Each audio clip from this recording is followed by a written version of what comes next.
So in the last class, we've already discussed about Ohm's Law, which used to say something like this, that the current flowing in a conductor is directly proportional to the potential difference applied across the ends, provided the physical conditions such as temperature remains constant. When we used to remove this proportionality, remember, a constant comes which is R. We used to even express it like this. We used to say that R is a constant. That is, the ratio V upon I should be a constant. And we even discussed one activity which verifies Ohm's law. Anyway, today we are going to talk about this constant, which is a proper physical quantity called resistance, right? So if we just talk about the basic definition, the meaning of the word resistance, it says the obstruction. Obstruction to what? Obstruction offered to the flow of electrons. But my question is, what offers? Who offers the obstruction to these electrons? Let's understand it. Suppose this is our metallic wire.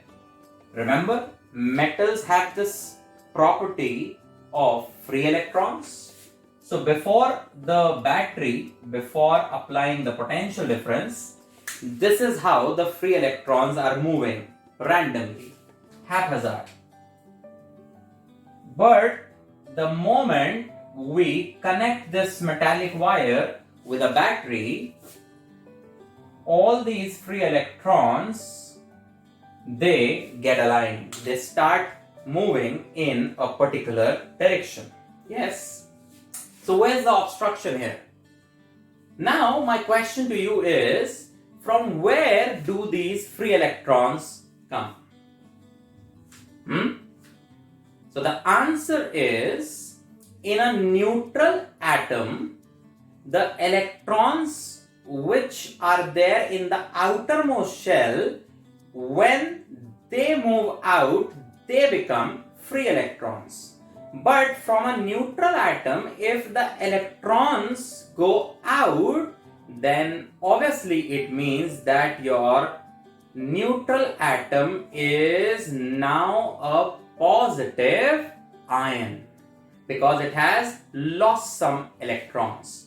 That means within the material, if there are free electrons, then there are these positive ions as well. I hope you have understood this point. Now, the basic difference between their behavior is the free electrons, as the name suggests, they are free to move from one end to another, from the negative end to the positive end. They are free to move in the sense that they are allowed to leave their mean position and go. On the other hand, these positive ions, they are not allowed to leave their mean positions. They are not absolutely rigid, but they are just vibrating about their mean positions. They are not leaving their positions. So because of these vibrations about their own position, that is what is creating obstruction or resistance to the flow of electrons, right?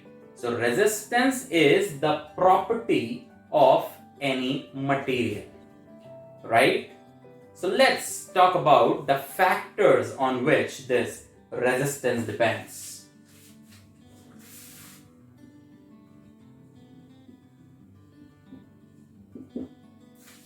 The first one, resistance depends on, you say, nature of material. Now, what does this mean? We say that copper is one of the best conductors. It is a better conductor, let's say, than aluminium. Yes, wood is a poor conductor. So what exactly decides that some material is going to be a good conductor, another one is not that good? This same property which we were discussing. Nature of material means those materials in which their positive ions are going to cause less obstruction to the flow of electrons are supposed to be good conductors. Whereas those materials whose positive ions are going to give more obstruction to their electrons, they are supposed to be poor conductors, right? So that is what we mean by nature of material. Second factor, you say resistance is directly proportional to the length of conductor. Directly proportional, right? Let's take an example. Suppose these are two roads, not rod, roads outside, and there's traffic on these two roads. So on comparing them, we find that the width of these roads is equal, but one of them is longer than the other. So one of them is, let's say, the main road, and this is some lane. Now if we have to go from one end of these roads to the other, and if I take your opinion, suppose there's a jam on both the roads, if I take your opinion that in which one will you be relatively comfortable? Yes, obviously in a jam-packed road, nobody finds it very comfortable. But if I take your poll, obviously you'll say that the shorter road in comparison was more comfortable. In other words, it gave us less obstruction. In a similar manner, in a longer wire, the electrons will find it more problematic to come from one end to another. So greater the length, greater will be the obstruction. Directly proportional. Third, resistance is inversely proportional to area of cross section of the wire. Again, if this time we compare a proper highway to the footpath that runs parallel to it, right? So we can say the length of the highway and the length of this footpath is same, but obviously a highway is much wider as compared to the parallel footpath. Yes? So if I ask you about the traffic, even though you might say that on the highway so many vehicles are coming, and on this parallel footpath, let's say some pedestrians are walking, or perhaps some bicycles are there, I agree that there is more traffic on this highway. But if I give you an option, you will naturally try to drive on the highway, because in spite of so many vehicles, still the relative spacing is more. You have more space to drive, whereas the footpath is going to be very congested. So in a similar manner, if an electron is given an option in a thin wire, even though there are less number of these positive ions, I agree, but the effective space for its movement is less. Whereas in a thick conductor, it has got more effective space for moving. So inversely proportional means greater the area, greater the thickness, lesser will be the resistance. Third factor. Fourth one. Resistance is directly proportional to temperature. Now, so let us consider the same road on two different days. One is a normal working day where some people are standing on the side of the road, not known to you, and if I ask you to cross from one side to another, then you have absolutely no problem. Some obstructions would be given by the vehicles. Just look properly and move to the other side. Let's say the same road we talk about on the day of Holi. Yes? So these random people, these unknown people, on this very day, they can cause a lot of obstruction to you. I don't know from where they get this energy. There will be more obstruction. So what I'm trying to tell with this example is that when we increase the temperature, these positive ions which were vibrating up to this extent, they start vibrating more vigorously and they start obstructing these free electrons even more. So resistance is directly proportional to temperature. That is the reason why in your statement of Ohm's law, you always talk about provided the physical conditions such as temperature remains constant. Because if the temperature does not remain constant, then obviously R will no longer be constant. So this is why we call it the condition of Ohm's law. So I hope you have understood these four factors. Okay. Now, let's combine these four factors. So we say R is directly proportional to L, inversely proportional to area. If we combine only these two factors, so we can write R directly proportional to L upon A. Right? Remember, we still haven't talked about the first factor, that is nature. We cannot see it right here. As far as the fourth factor, that is temperature, is concerned, we'll be keeping temperature constant throughout our discussion because that is when Ohm's law is valid. Okay.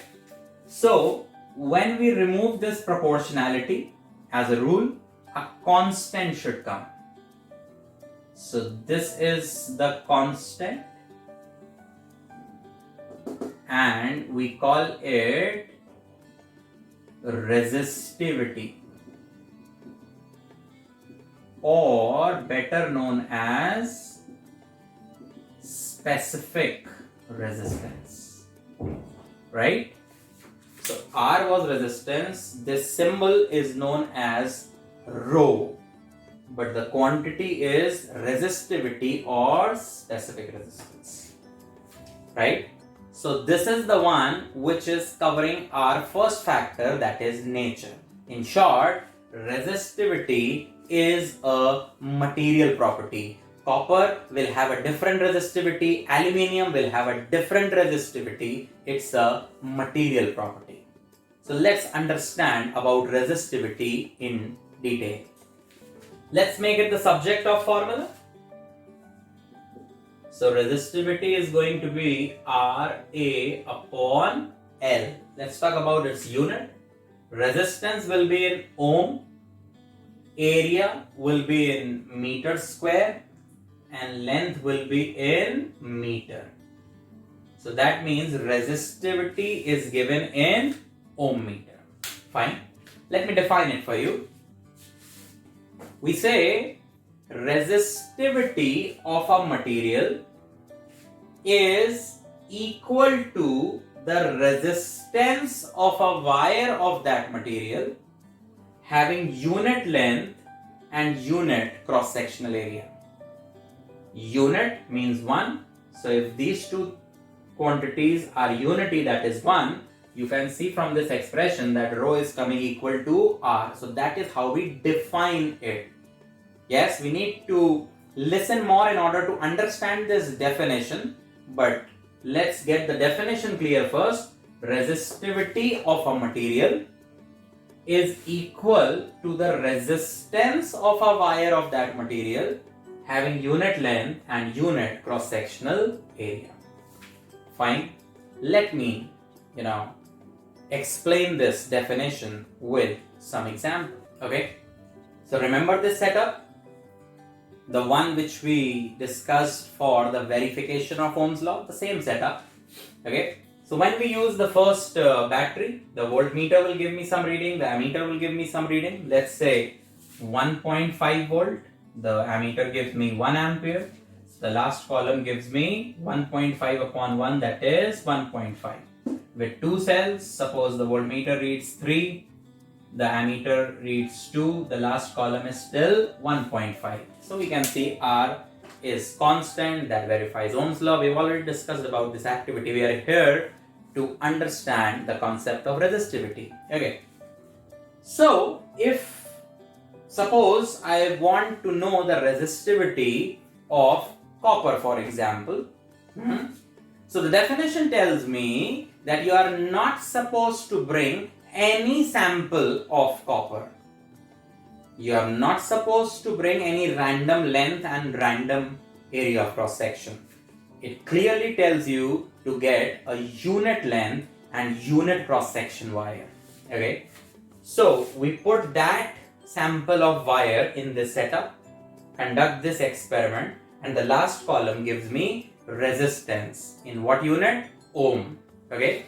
So the definition tells me that if length and area are unity, then resistivity will be numerically equal to resistance. So in this setup, if you ask me what is the resistance of my copper wire, I'll say 1.5 ohm. But if you ask me what is the resistivity of your copper wire, I'll say 1.5 ohm meter. Yes. Now, what you do is you get this wire out of the setup and now bring some another copper wire, different length, different area. Put it here. Do you think the voltmeter and ammeter will be giving you the same reading? No. You already know from the factors that once you change the length or the area of your wire, the resistance, that means this last column, is going to change for sure. But let me tell you very clearly, as long as this was a copper wire, its resistivity will be 1.5 ohm meter. I'm just using a reference value. So for finding out the resistivity, you need to get a unit length and unit area of cross section wire. But after that, if you bring any other length and area, I don't care. The resistivity of copper remains fixed because it is a material property. The resistance is going to change, but resistivity will not change. So from this example, the first difference is resistance depends on length and area, but resistivity does not depend. Okay, understood? Let's take one more example to understand the difference between resistance and resistivity. Okay, suppose this is a copper wire and this is an aluminium wire, identical in length and area. So right now, if I ask you that which one offers you more resistance, what will you say? Knowing that copper is a good conductor, obviously it offers less resistance. So naturally, aluminium is giving me more resistance right now. Now my question to you is, somehow, can it be possible that both offers me same resistance? Remember, they are different materials. Can we match the resistance? The answer is yes. Aluminium was giving you more resistance. One way of reducing its resistance is by reducing its length. So if I reduce the length of my aluminium wire, so its resistance is also going to come down, and it's quite possible that now the resistance of copper and aluminium becomes same. Another way of doing that was by increasing the area of cross section. If I take a thicker aluminium wire, again its resistance is going to come down, and again it's quite possible that copper and aluminium, their resistance can match. But now my question is, can their resistivity be equal? The answer is a clear no. No matter what you keep doing with their length and areas, resistivity does not depend upon the physical dimensions. It only depends upon the nature of material. So the resistivity is not going to be equal as long as they are two different materials. I hope you got the difference. So based on what we learned today, let us understand one variety of question. Very popular, graph based. Either they will give you a VI graph, V on the y-axis, current on the x-axis, or an IV graph. So be very careful about what is written on the two axes. Suppose on this VI graph, they give me two lines, A and B, and now they ask me which one is a poor conductor without the values. So how do we find it? So clearly, if the values are not given, that means we don't have to solve anything. It's a reasoning question. So what we are supposed to do in such a case is we need to find the slope. Remember from class time? Slope is difference in y coordinates upon difference in x coordinates. Now what is written on the y-axis? Voltage. What is written on the x-axis? Current. You remember from Ohm's law? V is equal to IR. So V upon I will be R. So for VI graph, the slope is going to give me resistance. Now, can we tell that whose slope is greater, A or B? Slope means the steepness, okay? So clearly A is having greater slope. So greater the slope, greater will be the resistance. That means A is going to be a poor conductor. Greater resistance, greater obstruction means poor conductor. So my answer is A is a poor conductor than B, and in the working I'll simply write that A is having greater slope, so it has greater resistance. Fine. A variation. Suppose now I change my axis and I ask you that which of the wires is longer. We plot an IV graph for wires of perhaps the same material, same area, but of different length. So they are asking you which of them was a longer wire. Again, the same strategy. Slope. So this time on the y-axis we have current, and on the x-axis we have voltage. I by V is going to be 1 upon r. Okay. So, because they are talking about length, we need to relate length with r. Remember the factors?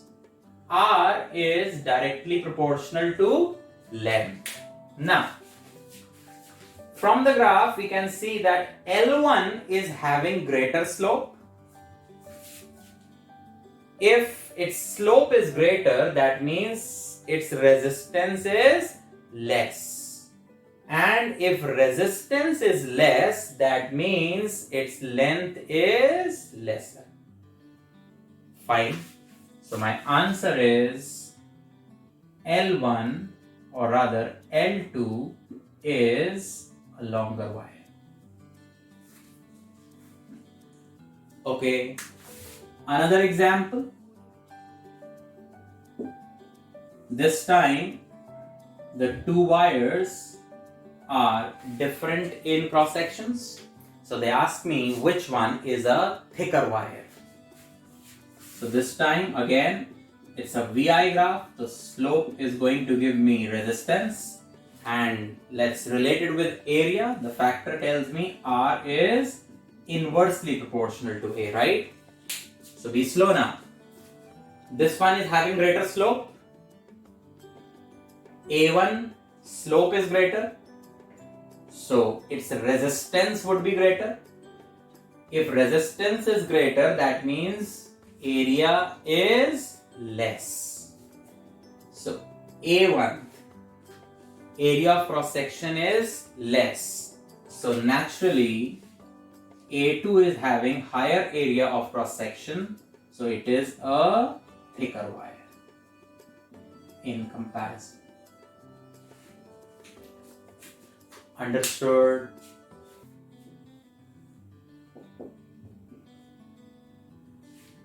So the last example on an IV curve. This time the wires are at different temperature.